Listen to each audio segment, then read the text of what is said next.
Muito bem-vindos à nossa aula magna do nosso curso de Filosofia Aristotélico-Tomista do Instituto Santo Anselmo. Prezado cursista, prezado alunos que estarão aí iniciando esses nossos cursos, então, com prazer, quero apresentar aqui para vocês, nessa aula magna, o nosso curso de Filosofia Aristotélico-Tomista.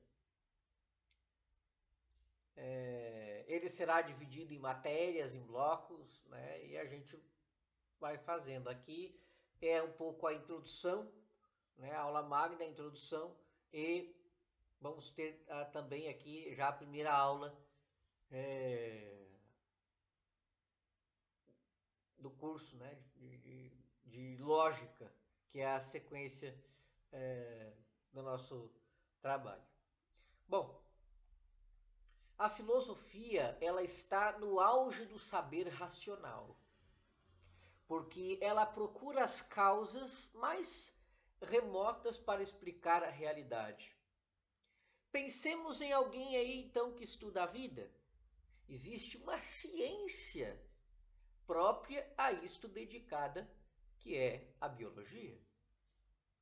O pesquisador, após muita investigação, ficará conhecendo todas as classificações dos seres vivos, as leis da genética e da embriologia, mas ainda poderá ser atormentado por uma pergunta sobre a vida. Vale a pena viver? Que sentido tem a vida? Já não é a biologia que responde, pois a indagação é de outra ordem. A sua resposta não depende da pesquisa experimental, mas da reflexão. Ora, é tal pergunta que a filosofia deseja atender. Esta é a sabedoria que oferece uma cosmovisão, escalonando e harmonizando os valores entre si numa síntese unitária. Todos nós precisamos disto. Aliás, não há quem não tenha sua filosofia, pois todo ser humano deve saber o que fará do seu tempo, sua saúde, dos seus talentos, do seu dinheiro, etc. Só pode responder isto se tem uma cosmovisão. A filosofia é orientada apenas pelas luzes da razão. Já é muita coisa. Acima dela existe a fé, que oferece uma cosmovisão mais profunda, revelada por Deus. Todavia, a filosofia é indispensável mesmo a quem tem fé, porque burila a mente, educa o raciocínio e ajuda a ter conceitos claros, o que é fundamental para uma reta conduta de vida. O nosso curso, então, seguirá a linha aristotélico-tomista ou a linha da filosofia perene, pois há séculos que vai sendo cultivada e aperfeiçoada por brilhantes pensadores, oferecendo respostas coerentes e satisfatórias. Assuma, então, caro cursista, com carinho e com perseverança, esse estudo. Porque o estudo sempre supõe uma santa teimosia, mais ainda o estudo da filosofia. Mas a perseverança é o penhor da vitória. Não pare a meio caminho. Se necessário, peça-me explicação, para que possa esclarecer os pontos difíceis. No final, você verificará que terá lucrado enormemente estudando filosofia. De mais a mais que, como diz Sócrates, uma vida sem busca não é digna de ser vivida.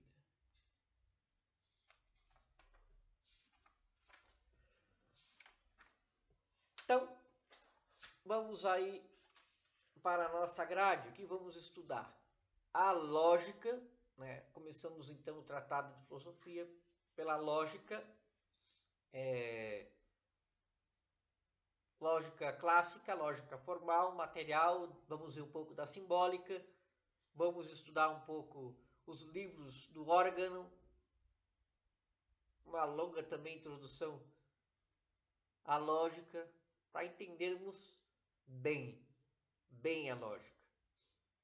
A cosmologia filosófica, a psicologia filosófica, a antropologia filosófica, a teoria, a metafísica, dividida em teoria do conhecimento, ontologia e teologia natural, a ética e a história da filosofia, moderna, antiga, contemporânea, medieval, né? Também. E outras matérias também da filosofia, né? Filosofia política, filosofia da mente, filosofia, como eu já falei, aí complementando o nosso curso de filosofia aristotélico-tomista. Então esse é mais ou menos aí o nosso curso,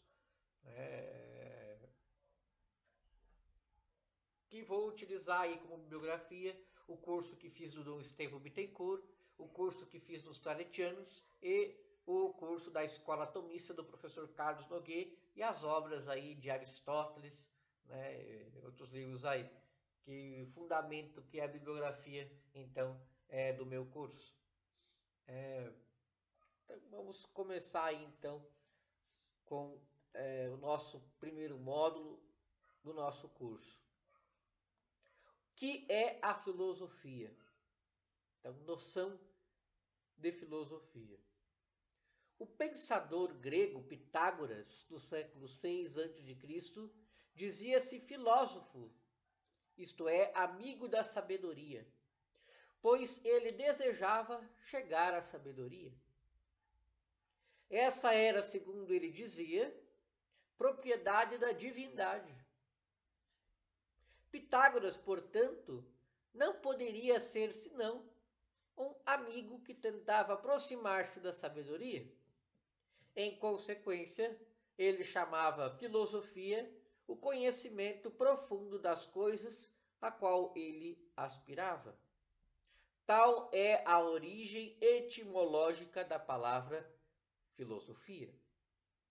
Atualmente, nós designamos por filosofia a ciência de todas as coisas por suas causas mais elevadas, adquirida à luz natural da razão. Então vamos explicar essa definição parte por parte. Então, a filosofia é ciência.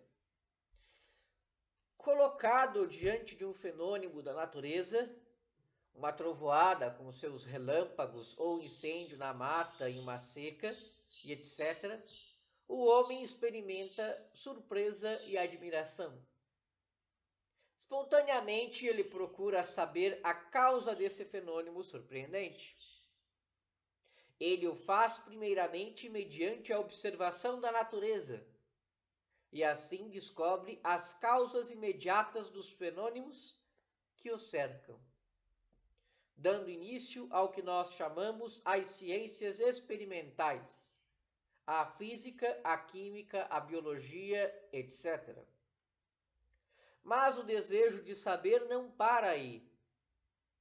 Ainda espontaneamente o homem pergunta a si mesmo: e de onde vêm as forças da natureza que causam os trovões, os raios, o calor, o frio? Quais são as causas dessas causas? E qual é a causa última de todas as causas? é esse desejo de saber, não apenas enumerando fenômenos, mas procurando compreendê-los e explicá-los pelas suas causas mais remotas, que nós chamamos filosofia.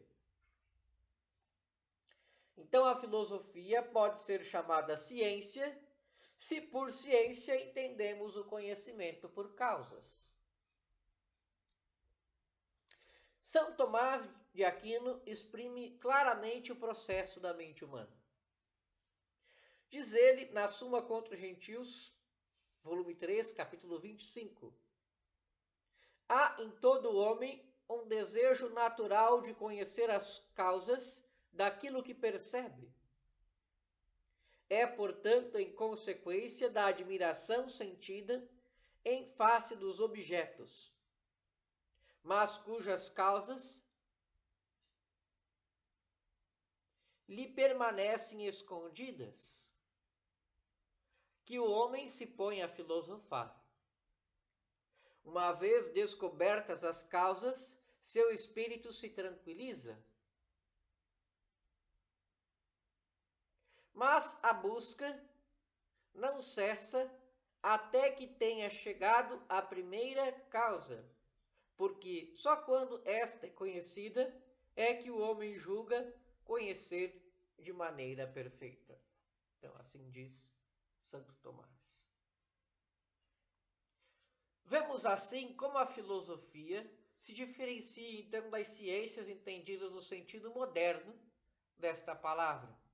Embora a filosofia e as ciências naturais procurem explicar os fenômenos por suas causas, nós notamos que há uma hierarquia ou uma escala de causas. Sim, existem causas próximas, inferiores e causas remotas de grau mais elevado. Quem descobriu uma causa pode procurar a causa dessa causa e assim sucessivamente, até chegar às causas supremas e finalmente à causa suprema, que basta a si mesma e além da qual nada há a procurar. É o que faz a filosofia, distinguindo-se assim das ciências particulares, a física, a química, a biologia. Quem se contentam com as causas próximas dos fenômenos. Do que foi dito, depreende-se que todo ser humano é um pouco filósofo. Mesmo o cientista que cultiva a área do saber próximo ou imediato, sente necessidade de explicações mais amplas ou globais, ou do que se chama uma cosmovisão, uma visão que abranja o universo inteiro e explique o valor ou o sentido de cada coisa existente. Quanto mais não seja todo homem é para si mesmo uma interrogação da qual ele não pode fugir e para a qual ele tende a procurar uma resposta, se ele quer dar um sentido à sua vida e orientar seus passos no conjunto dos demais seres. Diz muito sabiamente o pensador francês Louis Veuillot: a questão de sempre é a de saber se o homem deve nascer, viver, unir-se, morrer, receber, transmitir e deixar a vida como uma criatura de Deus, a Deus destinada, ou como uma larva aperfeiçoada oriunda unicamente das fermentações do lodo da terra. Com outras palavras, pergunta-se: a vida humana será apenas a afirmação de um instante entre dois silêncios? Os homens não passam de candidatos a cadáveres? São apenas futuros defuntos? Antes, nada? Depois, nada? É indispensável, então, a resposta a tais perguntas. Se alguém não quer viver ao léu ou sem rumo. Concretamente, todo homem deve querer definir o que fará do seu tempo, da sua saúde, dos seus dotes, do seu dinheiro, do seu lazer, etc. Então, a filosofia é ciência de todas as coisas.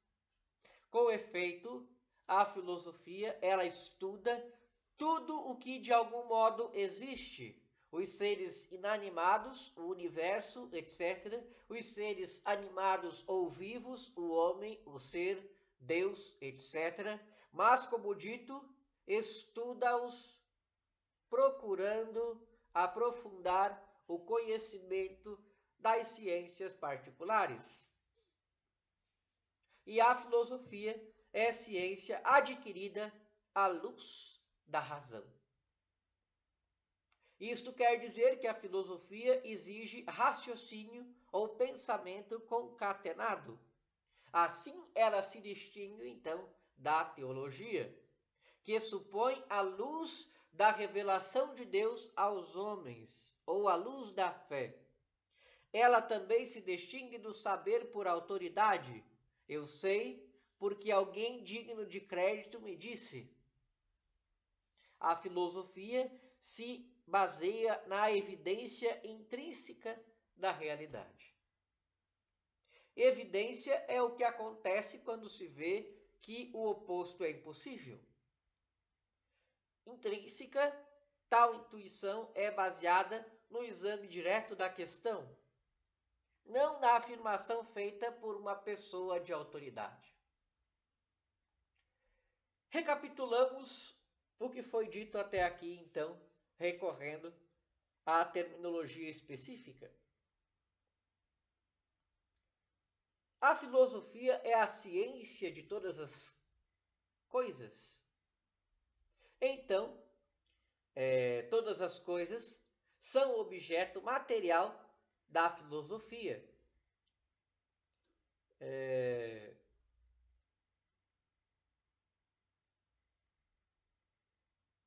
Então, todas as coisas que a gente viu são objeto, né, material da filosofia, visto que esse objeto material de uma ciência é tudo aquilo de que ela se ocupa. Ciência, então, também por causas mais elevadas.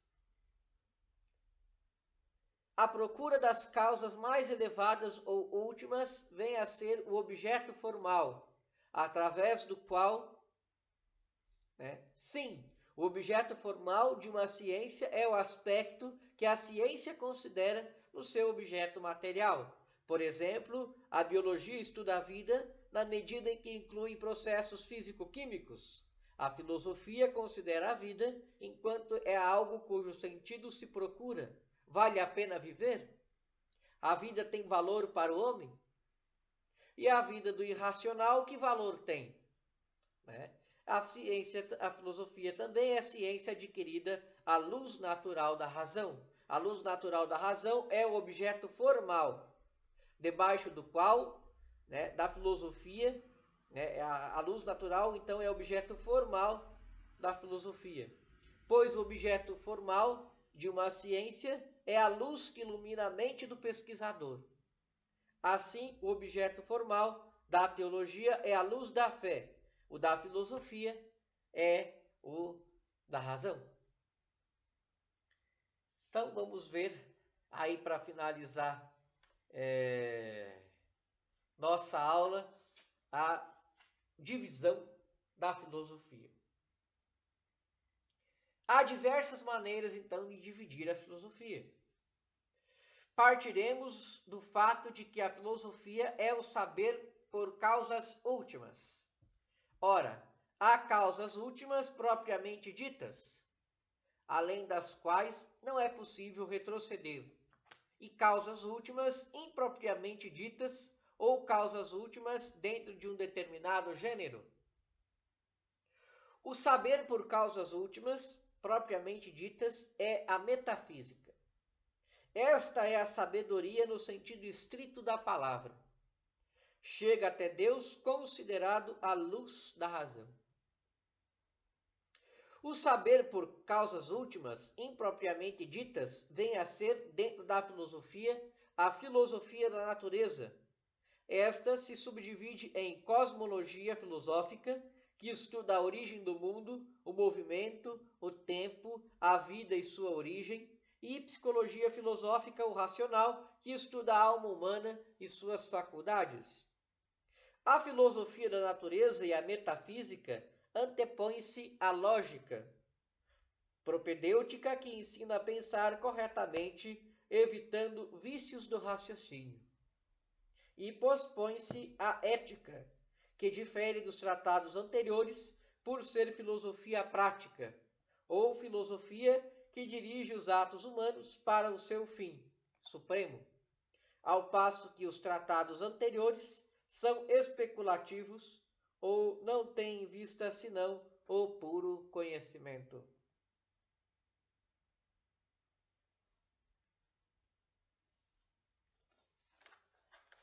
Onde se segue, então, o seguinte quadro geral da filosofia. Então, esse aí também será o primeiro documento da nossa aula de hoje aí sobre a introdução à filosofia. Então, de onde se segue o seguinte quadro geral da filosofia: lógica, formal menor, material ou maior, vamos ver também simbólica, e vamos estudar também a lógica aristotélica, os livros O Órgão de Aristóteles. Vamos estudar aí bastante coisa interessante. A filosofia da natureza, a cosmologia filosófica, a psicologia racional ou filosófica. A gente tem que ver que as subdivisões também da lógica aí serão explicadas quando for abordada cada tratado, e que essa psicologia racional ou filosófica se distingue então da psicologia experimental e do tratado das teorias e sistemas modernos de psicologia, que as escolas de Freud, Jung, behaviorismo, etc., distingue-se disso. Tá? A metafísica, que se divide em teoria do conhecimento, ontologia, teologia natural ou teodiceia, nós vamos estudar aqui. A ética, geral, que a gente vai ver também. Então, nesse presente curso, nós proporemos a filosofia elaborada inicialmente pelo filósofo grego Aristóteles e desenvolvida por Santo Tomás de Aquino. É dita filosofia aristotélico-tomista, tem por fundamento a distinção entre potência e ato. Então, aqui também precisamos fazer uma distinção. Potência é a possibilidade de perfeição. Ato é a perfeição realizada. Então, eu vou dar exemplo. Vamos supor aí alguém que está estudando, igual nós aqui, a filosofia. Em potência, nós somos filósofos. Em ato, ainda não. O que precisa para ficar em ato? Terminar de estudar a filosofia. Aí, em ato, eu serei um filósofo. Então, isso que é potência e ato. A Igreja recomenda a filosofia assim cultivada e proposta por Santo Tomás de Aquino como sendo um patrimônio filosófico perenemente válido. Aí está no direito canônico, cânon 251. Não exclui, porém, a pesquisa filosófica dos tempos atuais. E aqui nós fazemos um parêntese. Eu, da minha vida, estudei em seminários e vejo que essa parte não é dada muita atenção. A gente paga a filosofia, o cara vai lá e estuda a filosofia na faculdade. E a filosofia, ela na faculdade, ela segue não só a linha do MEC, mas aí pessoas que seguem ideologias errôneas e contrárias à nossa fé, que formulam aí as grades curriculares e acabam não dando tanta importância para essa linha aristotélico-tomista, e aí a gente tem uma deficiência enorme nos nossos currículos e na nossa formação. E isso não só dentro da área de filosofia, como também na área de teologia, como também na área de outras matérias aí. Então, a partir dos nossos próximos módulos, então nós começaremos então aí o percurso dos tratados filosóficos que serão expostos nessa ordem apresentada a todos. Então, deixo aqui a vocês algumas perguntas para que vocês possam responder, pensar e refletir para ver se vocês entenderam, né, aquilo que eu dei dentro dessa aula. Então, primeira pergunta: que é filosofia? Que é ciência por causas últimas? Segunda pergunta: como se distingue das ciências naturais ou particulares a filosofia? Terceira pergunta: como se distingue da teologia a filosofia? Quarta pergunta: quais são os tratados de um curso filosófico? Quinta pergunta: que se entende por filosofia aristotélico-tomista? Se vocês conseguirem responder essas perguntas, significa que vocês conseguiram entender a aula de hoje. Veja, reveja quantas vezes forem necessárias. Como eu disse, o estudo requer uma certa teimosia. Tenha o seu horário de estudo, tenha o seu caderno de estudo. É importante também fazer anotações, ir pesquisar,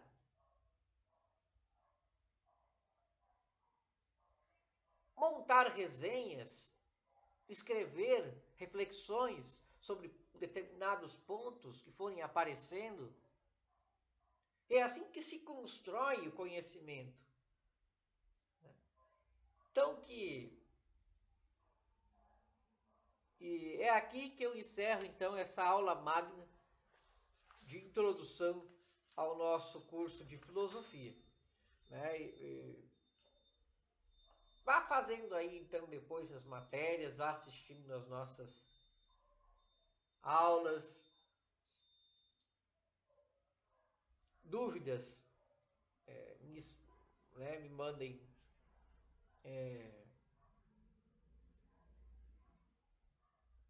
certinho, né? Eu vou passar também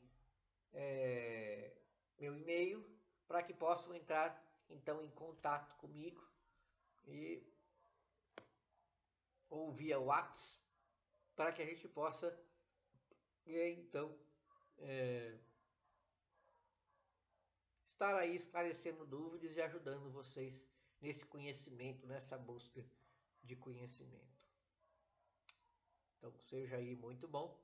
A gente dá por encerrado a nossa aula de magna de introdução ao curso de filosofia. Muito obrigado pela atenção. Até nossa próxima aula.